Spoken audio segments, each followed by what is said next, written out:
Welcome to the second video on installment 78 of the Wrestling Rundown. There's a new word. All right. Installment. We're just going to come up with as many synonyms as we can. Put them in the comments below if you want to hear us use a different one. Yeah. Midweek wrap-up is a little bit different Just this go-around. Just a little. Because we didn't have a main event.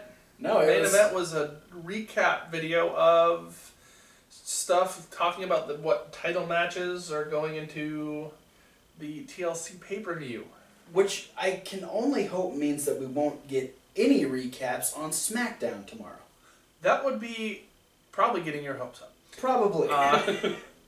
But before we kick off NXT, Travis Colt with some fun news. Oh, yeah. So we talked about it a couple months ago. The middle of November was the first taping schedule for Lucha Underground Season 2. And as of today, the Season 2 trailer has been dropped and it will officially return on Wednesday, January 27th. Not changing nights, not changing networks. It's coming back. Lucha Underground Season 2. Oh, the midweek's going to get even better. Yes. Lucha Underground will be joining NXT back up once again, starting in January. About a month and a half.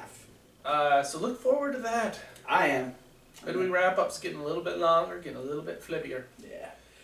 So, what happened on the NXT, On Mr. the Colt? next, we opened up with a very aggressive match. Cass and Enzo making their in-ring return since Cass was taken out by Dash and Dawson. They would be taking on the poor unfortunate souls of Corey Hollis and John Skyler.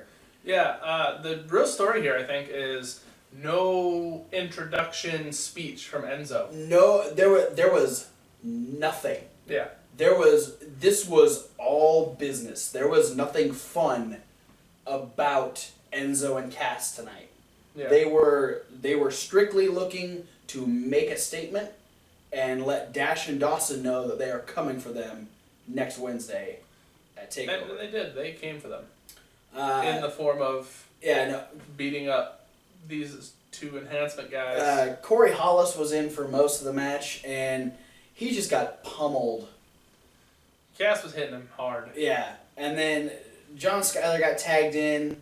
Enzo got tagged in. Enzo possibly broke a rib, launching his body at Bray Wyatt style. Legit, just blasted this dude. It could very well be the most aggressive crossbody I've ever seen anybody ever do. It was intense. And it made it sound like a branch snapping. Yeah, no, it was rough. I don't envy Hollis and Skyler at all. And they didn't last very long. No, what does Cass call his big spin out thing? I don't know. Yeah, He calls it the big spin out thing. all right. Cass with the big spin out thing, and then Air Enzo to finish the match. And then they. Oh, you didn't call it by your name. You called it by their real name. Yeah. The Amore Missile. I know they haven't done it in a while, so I just kind of went with what I heard on NXT. But yeah, then their promo was just as aggressive as their match was. Enzo was very adamant about getting the revenge on the Dawson and the Wilder. The one thing I really liked about this is that even though this was a serious promo instead of a usual Cass and Enzo being goofy promo, you still saw that Enzo is the strong mic man.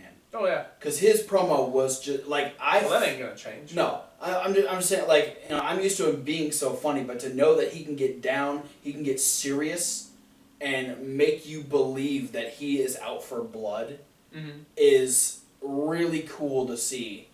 It just shows that there's more depth to that mic work that Enzo has. So, He's got all the depth. Yeah. Good luck, Dash and Dawson. You're gonna need it. They don't need luck. They got skill.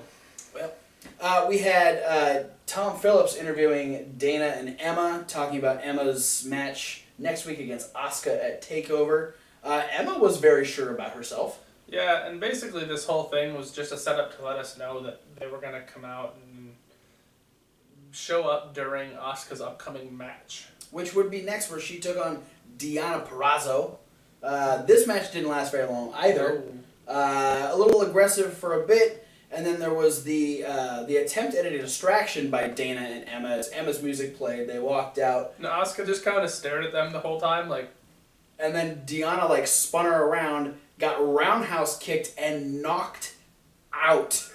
They just got knocked the fuck out. That's it. That's how the match ended. Asuka wins by knockout. Yeah.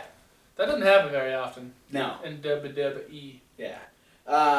We had another Elias Sampson vignette. This one was okay. I didn't like the song as much as I liked the last two. It was a little. I feel like he's trying to sing more than like Johnny Cash it the way he has the last couple weeks, but. Yeah. I liked it. I'm still super excited to see this. I like that each one, there's like specific lines he goes back to during each vignette. Oh, I haven't noticed that. I'll have to rewatch them all. Yeah. But then we had a tag team match where the Hype Bros took on Bamf. Alexa is not happy with Blake and Murphy. Pre-match promo. The cool thing about this is they had a Freddy Krueger theme. So cool. Like I'm wondering if this was filmed all the way back in October. It might have been. Yeah, they had a Freddy Krueger theme. They were all wearing red and black striped attire, and she had a crazy glove. Yeah, well, she's got that like that bedazzled skull thing that the skeleton thing she's been wearing on her hand, and this one had like tipped fingers that just like looked like a full female Freddy Krueger glove. Very, very cool. Very like their Iron Man thing, and I hope they just keep going with more and more like.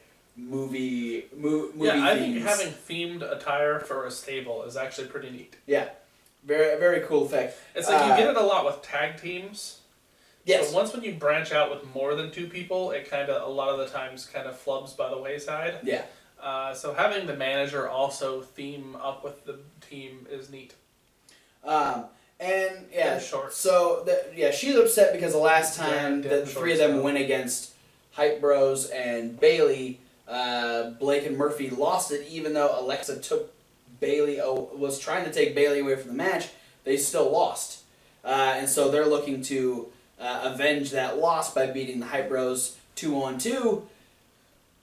That didn't work. No. Nothing really out of the ordinary for this, except the end.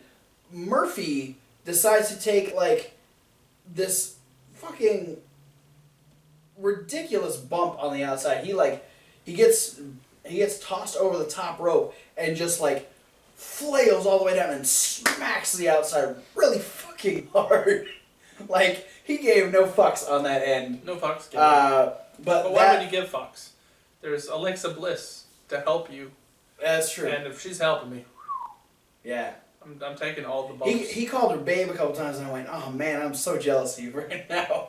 I am taking all the bumps. And then that left Blake in the ring to take the Hype Rider, Oh. and the Hype Bros pick up the win. Luckily, Zack Ryder got the pin. Thank God. If not, I probably would be vomiting right now. Yes. On camera. So before our main event... I'm going to have a gripe here, though. Okay. Mojo and his fucking dancing. What the fuck is that? You need to stop that right now. There is no room for those shenanigans in professional wrestling.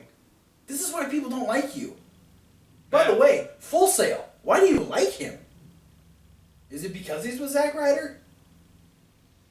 Because if that's the reason, I can understand. It's because the Full Sail's got one thing. It's NXT. I mean, yeah, no, and here's the deal: is like, yes, Full Sail really appreciates the great wrestling matches. Yeah, and whatnot. But the one thing that seems to take over when it comes to the Full Sail crowd is if you have anything about you at all in the vicinity of chantable. See, you become the Full Sail guy. This is the major one of the major differences between NXT and the main roster is that not a lot of people on the main roster have something that people can chant along with. There's not a lot of people can't get involved with the main roster like they can on NXT. So I guess Mojo's got that going for him. But before thanks Corey Graves, by the way, also for siding with us on the Mojo is a ridiculous. Yeah, Corey Graves. If you ever want to be on the Wrestling Rundown and you want to rant about Mojo Rawley with us, you're more than welcome. Yeah, we'd love to have you on, and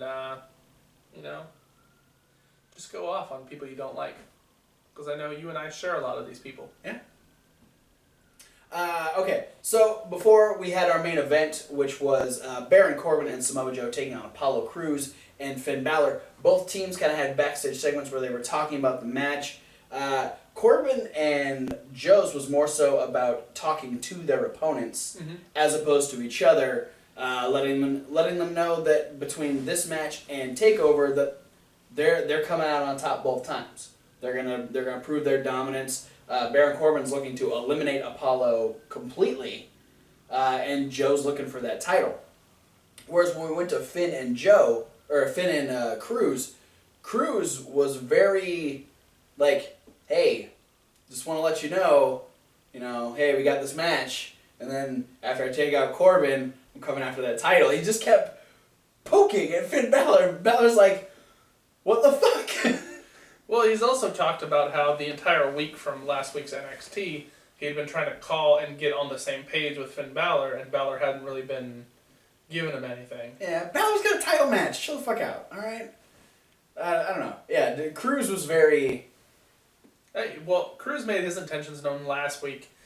After they take care of Joe and Corbin at TakeOver, Cruz is going back for Finn Balor's title. And that makes sense, but, I mean... Tone it down before you go into your tag team match. Let's be friends going into a tag team match. We had one more match before that. We had the women's champion Bayley taking on Peyton Royce. Non-title match. Good match. Peyton Royce with... Fantastic match. Adding a little bit of flair to her entrance. She's got a... Flower. She's got a flower. She's got adding a little bit of flower to her entrance. She's got... Rick Flower? Flower. Adding a little flower. Yeah, no, she got real aggressive too. She had some great, like, she had that running knee that she hit Bayley with. She's using those long legs for those kicks real well. Doing the choke in the corner with the splits. Oh yeah, where she practically had herself like upside down. Yeah, she was doing the splits completely, and Bayley was actually standing on the bottom turnbuckle. Yeah, that's super. That's how tall impressive. she is. A great match between the two. Legs for days. Bayley picking up the win with the hugplex. Yeah, out of nowhere. Yeah. That's what I like. That's like the second time I've noticed that Bayley is pulling the hugplex out of a different sequence rather than all of her signature moves back to back and then hitting the hugplex to win. Is that this is like the second time now that she's kind of like just block the kick, hugplex, or reverse the move, hugplex, and having that be the finish of the match. Yeah. Which is good to see more of a sporadic end to the versatility. match. Rather than just always like, oh, here's the comeback, and then all the signature moves that everybody knows, and then signature moves, attempt the finish, fall, a little bit of comeback, then the finish. It's so repetitive. Thank you for keeping it fresh, Bayley. Then we had just a really awkward heel promo with Eva and Nia. Eva tried to talk, then Nia told her to shut up, and then Nia didn't have that great of a promo either. It's better than Eva's. Still wasn't that great though.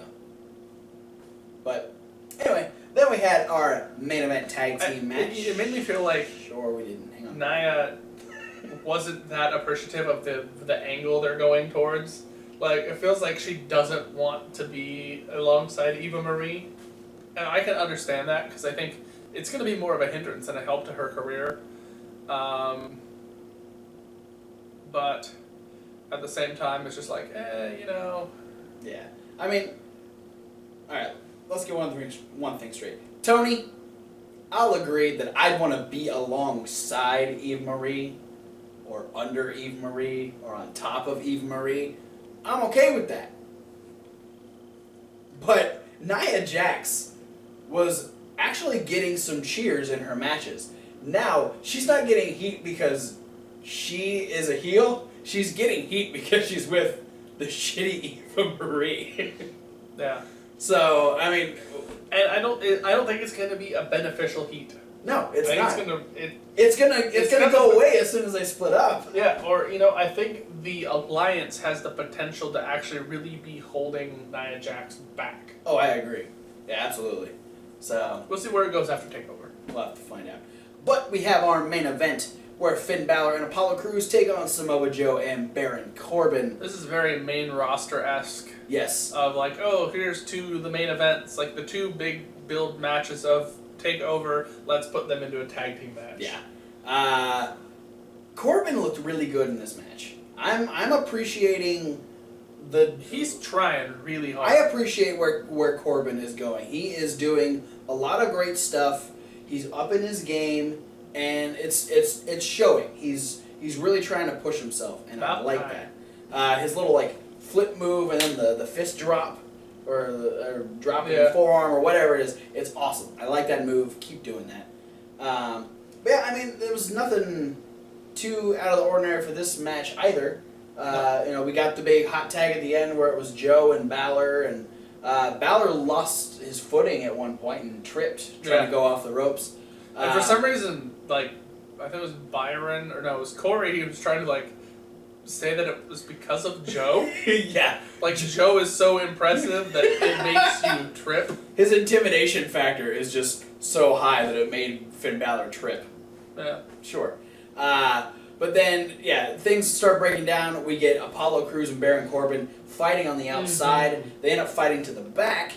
And this is exactly what Finn said in their promo. He said, just make sure you're out there doing your part, and we'll pick up a win tonight. Well, as Apollo was fighting off Baron Corbin and not paying attention to the match, Finn Balor was slapped in the Coquina clutch, and Joe choked out Finn one more time, heading into their title match next weekend. That's the fourth time that Joe has put Finn out using the Coquina clutch. So maybe he's got this match clutched. Really? Yeah.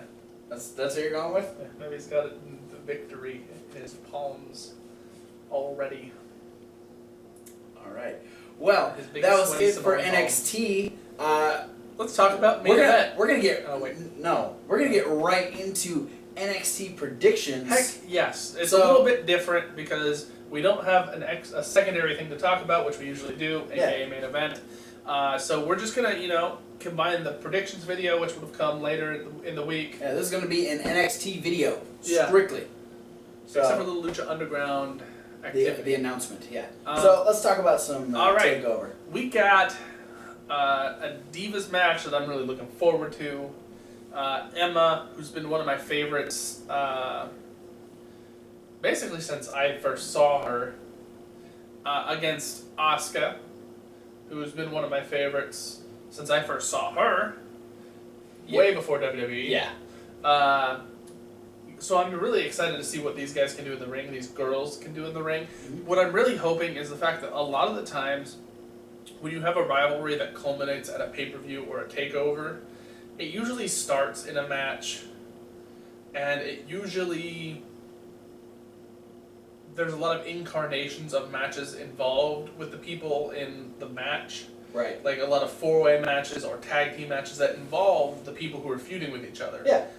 Emma and Asuka have not had a moment together in the ring against each other. This is strictly playing off when Asuka came in. She was welcomed to NXT by Dana and Emma. Dana had a match at the last takeover against Asuka. But Emma, the closest Emma's gotten was attacking Asuka 2 weeks ago. So the idea here is this is a completely fresh match. Yeah. That's built up with no real physical altercation other than the time Emma attacked Asuka from behind. Right.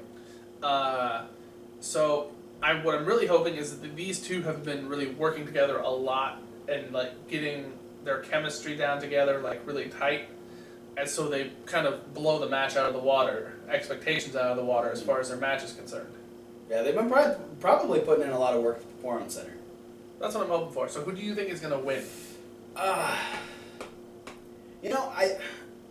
I want to say Emma just because, Asuka has proven to be dominant throughout this entire storyline, except for the one time getting attacked. Mm-hmm. Other than that, she's been completely dominant. She hasn't had any weak moments since her debut, and I feel like it would be a perfect time for Emma to pick up a win. On the other hand, I don't think this is going any further from this point, so I'm going to say Asuka walks away with it, and Dana and Emma move on to something else.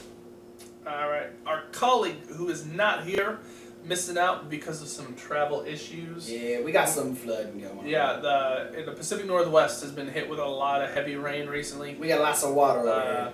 Yeah, so there's a lot of lakes and rivers in the place where roads and intersections used to be. Yes. What is our colleague Thomas Wolf's opinion on said match? He is also going for Asuka. I'm guessing he's probably thinking along the same lines I am. Yeah, it's definitely a three-way vote for Asuka. Yeah, it just makes sense. There's really no point in carrying this feud any longer unless they're planning on debuting another diva to team up with Asuka to face them in a tag team match, which I don't think they need to continue a feud to do that. Yeah, no. So. Yeah, so that's fun. Three-way vote for Asuka. Yeah. Next up, we have another non-title match. Yes. We've got Baron Corbin and Apollo Crews, stemming from, I think, Crews eliminating Baron Corbin from the Battle Royal, like before the takeover before last. That was the first big thing. And it's kind of really just been Baron Corbin bitching at Apollo Crews about ruining his title opportunity. Because of the elimination from the Battle Royal, we had Baron Corbin ruin the title match between Crews and Balor. So then Crews is actually the one that put out the challenge. Yeah. So this seems like something that Baron Corbin should have requested. But I like the fact that we're getting the aggressive side of Apollo Crews. I think we're going to see Apollo Crews in the same light at TakeOver as we did Enzo and Cass this week on NXT. Probably, very, straight to the point, just all business. No need to be flashy. I mean, we might still get some flashy moments from him, but I think it's going to be it's going to be a hard-hitting match. It's going to be very blunt. Yes. So we'll start off with Thomas. He's going with Apollo Crews, looking to make it 2-0 at TakeOver. Mm-hmm. I'm also going to say Apollo Crews. Okay. I think this is going to be a very heavily favored in the side of the faces TakeOver. Because they're in London? Something like that. I just think they're going to want as much energy and pop as possible, being basically the first NXT anything outside the country. Yeah. It'd be the best to really let the crowd be able to celebrate. Alright. What about you? I'm kind of going back and forth on this one because Baron Corbin, like I said when we talked about NXT, he's been putting in so much work, and I feel like he needs something to really go off of because he's lost a lot of his last few feuds. Mm-hmm. And I mean, he hasn't had his biggest. Once again, his biggest moment in this storyline is ruining the title match. He hasn't had a dominating moment over Apollo Crews. He's had some matches. He had the match against Ty Dillinger, which was impressive. But I'm gonna go with Corbin. I think they're gonna throw Corbin a bone. I think Apollo Crews has proven himself to be good enough to where they don't need to make him completely dominant all the time. And I think a straight up loss to Baron Corbin isn't going to ruin anything. And I think this feud will probably end on NXT TV. Fair enough. We got 3 title matches. That we do. Also happening. All them titles are on the line. The tag team championships. My boys, the Mechanics, Dawson and not Dawson. Dash Wilder. I know. I don't like Dash as much as I like Scott Dawson, if that's not obvious. No, couldn't tell. Dash and Dawson, as they like to call them on the NXT television programming. We call them the Mechanics. We call them the Mechanics. I almost said the same thing as you. You almost got me there. Almost. So close. They're defending against Enzo and Cass. They are no indeed. nonsense Enzo and Cass. The very aggressive, angry Big Cass and Enzo Amore. Yeah. I'll start this one off, and I think I might be going in the opposite direction of you guys. I don't know, because we really haven't talked a lot about this one. True. But I'm going Dash and Dawson all the way. All right. I'm good. Like I said, I think it's going to be a very heavily favored towards the babyface take over the whole time. But I think this one match is where it's going to switch. Okay. And I think the mechanics are really going to put Enzo and Cass in their place. And be basically more so along the lines of, okay, you guys are angry, but just being aggressive and upset isn't what's going to help you beat the mechanics. Because the mechanics are thinkers. Enzo and Cass aren't thinkers. And when you get somebody who's more into the now versus planning, and you get them angry, they're going to mess up. Alright. And plus, they've already wrestled each other. Yeah. The mechanics and Enzo and Cass have already wrestled, so the mechanics already know the weaknesses of Cass and Enzo. That's which fair. would be isolate Enzo and attack Cass's leg. That's fair. So I think the mechanics are taking this one, keeping the titles. Come on, guys, do it. Dash and Dawson. Sure not just Dawson? I mean, Dawson will do most of the work. Dash will help him look good. Alright. As long as Dash gets that Indian deathlock in. Oh, yeah. Dawson does the Indian deathlock and then grabs Enzo's ear. Remember that? Yeah. Like Enzo hits him and he grabs the that's ear and yanks messed him up. back down. Yeah, we're gonna get that done again. That was fun. I'm definitely going opposite you. I think I knew you would. I think Cass and Enzo have been potentials for the tag team titles on multiple occasions, and they've never quite got to that point. They've always lost the title matches to up the credibility of all the other teams. Mm-hmm. And I think this is, they are so close to being called up just because they are as popular as they are. They know that they'll meld well with other tag teams, even on the main roster. And I think Cass and Enzo is something that the main roster needs in a tag team, because you don't get a lot of, like we were talking about, there's not a lot of involvement on the main roster. But if you get Cass and Enzo up there, that's all involvement in a tag team. But I think Cass and Enzo need at least a month or two as champions before they move up. A majority of these guys, before they move up, they do win the tag titles. So I'm gonna say Cass and Enzo walk away for not a glorious title run, but a title run nonetheless. Fair enough. Thomas Wolfe's opinion. He's with you on the mechanics. All right, good. Thank you, Thomas. Thomas is going for Dash. I'm going for Dawson. Oh, you just decided that, huh? Okay. Absolutely, I just decided that. No, my opinion on this is just, I feel like WWE really wants to pull these guys up to the main roster because they're great at getting attention. I think Enzo's sort of holding them back, though. Really? I don't think Enzo's in-ring game is going to be up on par with when they want to bring them up. He's just not. He doesn't do a lot in the ring. Well, they don't let the Ascension do anything, but the Ascension are regularly on TV. I know, but the Ascension have a lot of versatility in their matches, though. I see a lot of things going on. Like Enzo came in and he just did his crossbody and a drop kick.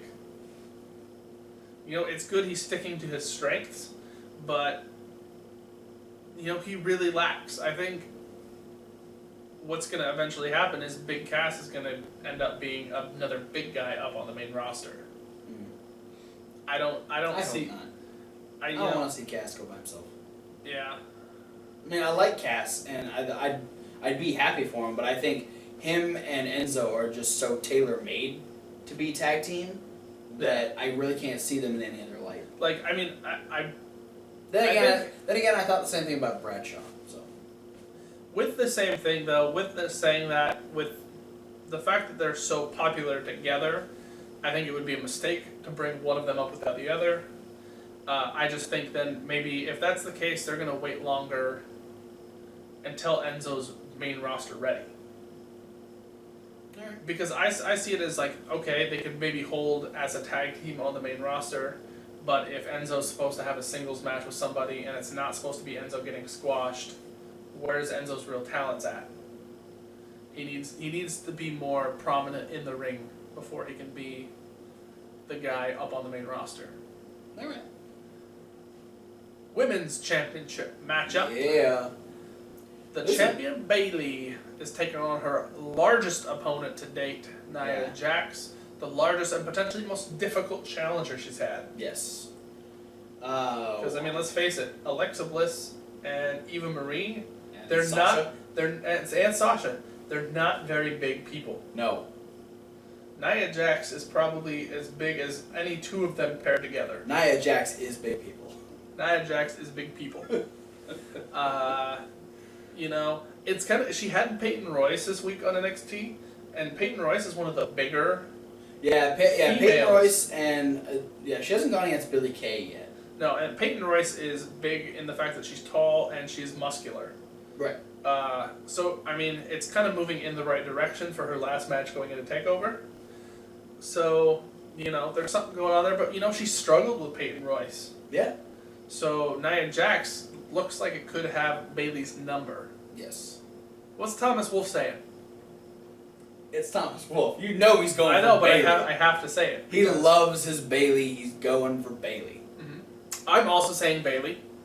I'm also saying Bayley. Like I said, it goes along with the theory of having just the babyface heavy. This match specifically, because I have a horrible feeling. This is probably just because I watch so much WWE that in my head I see them going, oh, we'll put the title on Nia, and then Nia will eventually break away from Eva and then defend the title against Eva, making Nia a face. But I feel like Nia is a good heel.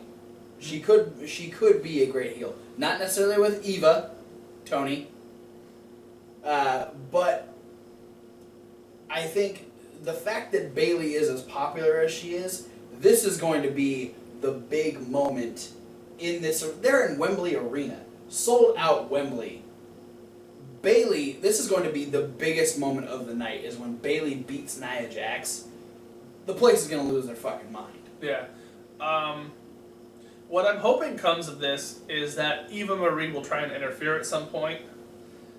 And I'm thinking either will distract Nia Jax or end up being the downfall of Nia Jax as Eva Marie's interfering.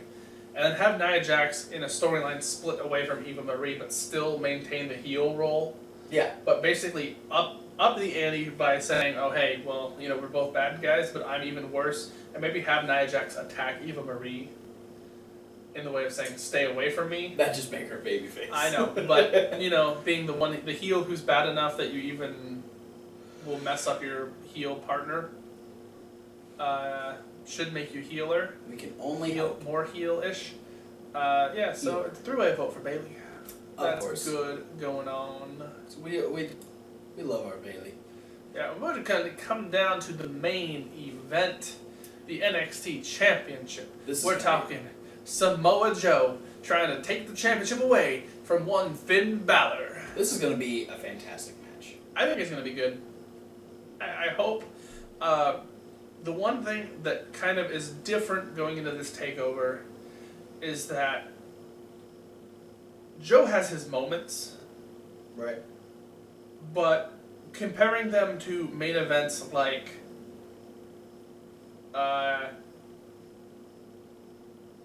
Sami Zayn and Neville, Zayn and Owens, Neville, Kid, Breeze, Zayn. Yeah.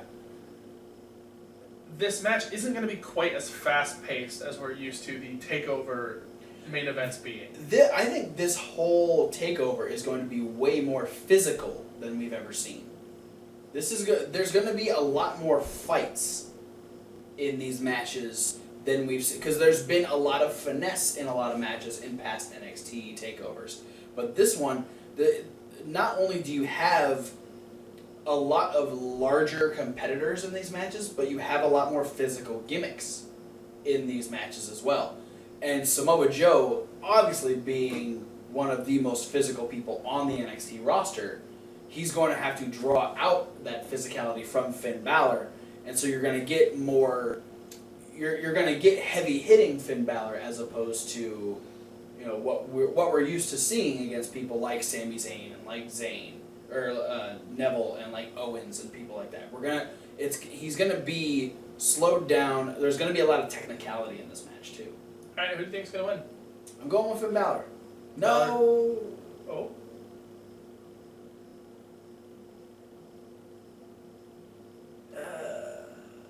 Yeah, I'm going to go with Finn Balor. All right, who does Thomas think is going to win? He's going with Finn Balor also. All right, I'm gonna make it a 3-way Finn Balor vote. All right.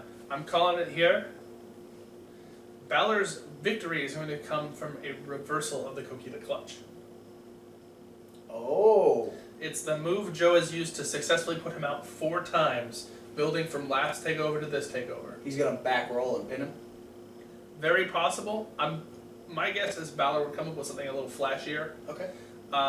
But no, if they do that, If he looks at a double stomp out of the Coquina Clutch, I'll be impressed. No, if they throw back and do the Bret Hart Roddy Piper finish that I posted last week as the throwback Thursday, yeah, I'll lose my shit. Yeah, that's one of my favorite match endings of all time. And I think that, I mean, the only thing that Finn would have to stop Joe from doing is getting the body scissors. Mm-hmm. As long as Joe can't get the body scissors, Finn should be able to back roll and get the pin. Well, yeah, I mean, it's the leverage momentum. The way Bret does it on Piper is he puts in the sleeper hold, and Bret is able to put his feet up on the middle turnbuckle and push himself back, which gives him leverage to pop back. I'm thinking if either that happens or if Joe starts to pull him back to go for the body scissors and Finn is just able to keep his waist out of reach and flip backwards, he's got the victory. That'd be a fantastic end of story. Yeah. Balor's taking it. Yeah, I think Joe might be one of those guys that doesn't win the title before getting moved up to the main roster. Because he doesn't need it. Joe's one of the few guys that doesn't benefit from being the NXT champion. Yeah. Because he's a guy who we would have said 5 years ago could just show up on the main roster in WWE, period. He could have shown up in WWE at any point of his career. I think we still think that. Like, he when he got signed to WWE, we weren't even sure if he was going to be in NXT. Yeah. He could have just shown up at a WWE pay-per-view or Monday Night Raw and just been part of the roster. Mm-hmm. The fact that he went to NXT was extremely surprising. The fact that he's been there as long as he has is even more surprising. So, yeah. So the only differentiating votes we have is Cruz Corbin and the Tag Team Championship match. Yep. So we're all going for Balor, we're all going for Bayley, and we're all going for Asuka at the beginning. Yeah. All right, there you have it, folks. That's what we picked. Yeah, there might be some more matches added. We do know that Sami Zayn is returning. Yeah, and I've heard they've been posting that Neville could be at the British tour, which would make sense to have Neville go over to the UK tour with NXT. So he could show up. Yeah. Could so be anybody. Could if be there Dillinger. are more matches, we'll either tweet them out during the show and who's going for who, or we'll just let you know who. Potentially adding them as annotations to this video. Yes. So yeah. Other than that, I believe that wraps it up for All right. NXT. Don't forget to like, favorite, subscribe, and click all those links down in the description. description. There's a lot of them. There's multiples of some of them. There's 2 Facebooks. And there's 3 Twitters. There's 2 Tumblrs. And there's a podcast. You can go to the SoundCloud link. Yeah. For those of you listening on the podcast on SoundCloud, if you check the description of the podcast you're listening to, there's a link to this YouTube channel where you can check out all the pictures we post. Speaking of pictures, check out the Facebook, the Instagram, the Twitter, all that stuff for our weekly photos that we're posting. Today's Woman Crush Wednesday is Maria Kanellis. So Hot damn. Check that out. And if you're checking things out, check out the playlist. Yeah, because there's other videos in there. We got a Raw review. Raw setting up for TLC was fun. Coming up next, we're going to be having SmackDown Rundown. And then after that, we're going to be having some indie news. Well, TLC predictions. Oh yeah, there's TLC predictions also. We're predicting TLC. Yeah, we're going to be doing that. Like we predicted. We got 2 predictions going on this week. Yeah. Take that. Lots of predictions. All the predictions. But yeah, then we got some indie news where I'll have the full card of ROH's Final Battle. Sure? I am positive. All right. Thanks for watching. Thanks for subscribing. We've got like 6 more subscribers over the course of like 2 more days. So thank you for that. We appreciate that very much. Keep it coming. Thanks for the likes. Thanks for reblogging. Thanks for following. Thanks for watching. And we'll see you at whatever video you decide to watch next. Thanks for tasting. Do we taste good? I think maybe, I don't know. Fuck Mojo Rawley.